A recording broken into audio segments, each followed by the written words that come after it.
तर या ठिकाणी क्वेश्चन नंबर 13 आहे. A disc of moment of inertia I1. तर एक डिस्क आहे, त्याचा moment of inertia I1 is rotating in a horizontal plane about an axis passing through centre. तर सेंटरपासून ॲक्सिस पास होतं आहे, त्याचा मोमेंट ऑफ इनर्शिया I1 इतका दिलेला आहे. And perpendicular to its plane with a constant angular speed ω1. ω1 एवढ्या स्पीडने तो मूव्ह करतो आहे. Another disc of moment of inertia I2. दुसरा डिस्क आहे, त्याचा मोमेंट ऑफ इनर्शिया I2 पण हॅव्हिंग 0 अँग्युलर स्पीड. त्याचा अँग्युलर स्पीड 0 आहे, म्हणजे तो रेस्टला आहे. Is place coaxially on a rotating disc. तर दुसरी जी डिस्क आहे ती पहिल्या याच्यावरती जाऊन काय करायची, आपल्याला कोॲक्सिली प्लेस करायचं. नाव both the disc are rotating with a common angular speed constant angular speed ω2. तर ते दोन्ही एकत्र केल्यानंतर त्याचा एकच स्पीड आहे, कॉमन स्पीड, त्याला आपण ω2 म्हटलेलं आहे. The energy loss by initial rotating disc. तर सुरुवातीच्या डिस्कने किती एनर्जी लॉस केलेली ते आपल्याला या ठिकाणी फाइंड करायचं आहे. ओके, तर हा क्वेश्चन फार महत्त्वाचा आहे, कारण की 2017ला पण आलेला आहे आणि 2010ला पण आलेला आहे. तर या टाईपचे क्वेश्चन येतील, हा येईल असं नाही, पण या टाईपचे बरेचसे क्वेश्चन तुम्हाला असतील, इम्पॉर्टंट क्वेश्चन. 4 ऑप्शन दिलेले आहे. A option 1/2 in bracket I1 + I2 divided by I1 I2 आणि ब्रॅकेटच्या बाहेर ω1².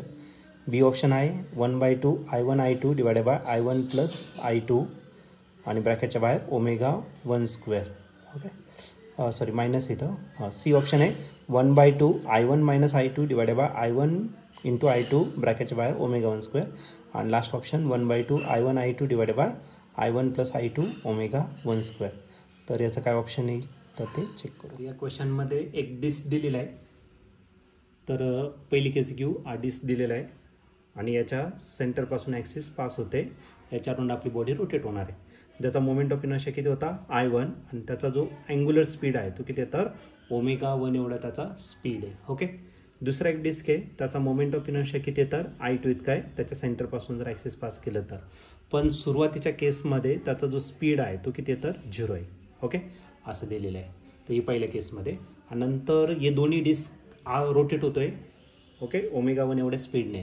नंतर काय करायचं, हा जो रेस्टवाला डिस्क आहे तो याच्या ॲक्सिसवरती कोॲक्सिली तुम्हाला प्लेस करायचा. त्या केसमध्ये दोघांचा स्पीड सारखाच राहील. ओके, तर या केसमध्ये त्यांनी विचारलेलं आहे की किती प्रमाणात एनर्जी तुमची लॉस होणार आहे. According to law of conservation of angular momentum. Angular momentum जर घेतलं तर L1 = काय असेल, L2. आणि व्हॉट इज L I ω. मग पहिल्या केसमध्ये जर तुम्ही डिस्क घेतलं, पहिल्या केसमध्ये मोमेंट ऑफ इनर्शिया I1 आणि त्याचा अँग्युलर स्पीड किती, ω1, प्लस दुसऱ्या डिस्कचा घेतला मोमेंट ऑफ इनर्शिया किती I2 पण त्याचा स्पीड किती, 0, कारण तो रेस्टला आहे सध्या. त्यानंतर हे दोन्ही एकत्र करायचे, म्हणजे याची जी ॲक्सिस आणि याची ॲक्सिस कोॲक्सिली कोइन्साइड होणार आहे. ओके, पण स्पीड दोघांचा करायचं सेम. मग याचा मोमेंट ऑफ इनर्शिया किती I1, याचा किती असणार I2 आणि दोघांचा स्पीड सारखाच राहणार आहे. मग याच्यातून ω आपण काय करणार, कॉमन घेणार, म्हणजे I1 ω + I2 ω राहील. मग ω मी डायरेक्ट कॉमन घेतला. ठीक आहे, म्हणजे या केसमध्ये जर तुम्ही इक्वेशन घेतलं तर याला सॉल्व्ह केल्यानंतर I1 ω1 भेटेल आणि याचा जो कॉमन स्पीड आहे त्याला आपण ω कन्सिडर करू. ठीक आहे, किंवा ω2 कन्सिडर करा, काय अडचण नाही. ω2 न करू, कारण ω2 ऑलरेडी घेतलेला आहे, ω कन्सिडर करा. मग काय राहिलं तर इन ब्रॅकेट I1 I2 आणि ω. एक काम करू, याच्यामध्ये आपण ω फाइंड करून घेऊ. मग ω जर फाइंड केला तर त्याचं इक्वेशन भेटेल I1 ω1 divided by I1 plus काय भेटलं तर I2. आता आपल्याला फाइंड करायचं आहे काय, loss in kinetic energy. Okay, आता सुरुवातीच्या केसमध्ये कायनेटिक एनर्जी जास्त राहणार, कारण की एकटाच फिरत होता. नंतर दोन्ही एकत्र आले, त्या केसमध्ये कायनेटिक एनर्जी कमी होणार. मग आपल्याला फाइंड करायचं loss in kinetic energy. Which kinetic energy, तर rotational kinetic energy.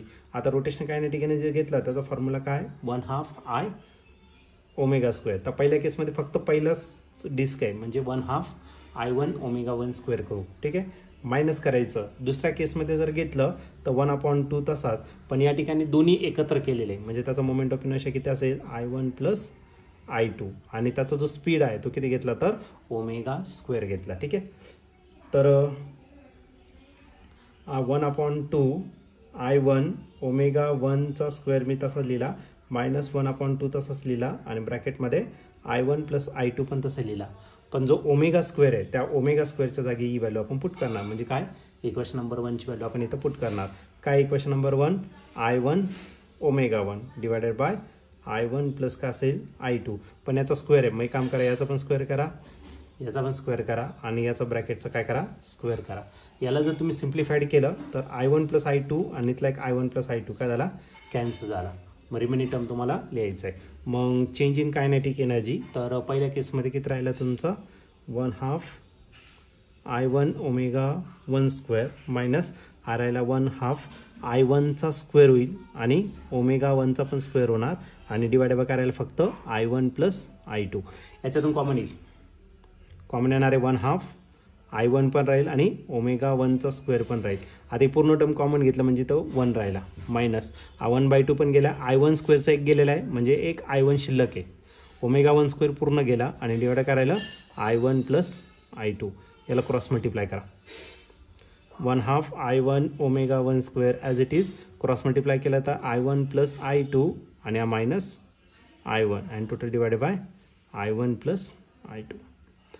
Minus I1 + I1 काय झाला कॅन्सल म्हणजे जे रिमेनिंग टर्म राहणार ते राहील 1/2 I1 ω1² आणि ब्रॅकेटमध्ये राहिला काय किंवा याला सिम्प्लिफाईड जर केलं तर डायरेक्ट सिम्प्लिफाईड करून घेऊ.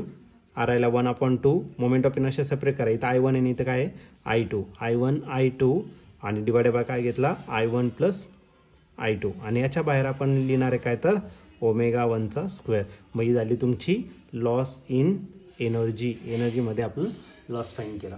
जर याचं जर तुम्ही ऑप्शन चेक केलं तर ऑप्शन नंबर डी जो आहे तर तो करेक्ट ऑप्शन या ठिकाणी मॅच होतोय. तर याचं ऑप्शन राहील ऑप्शन डी.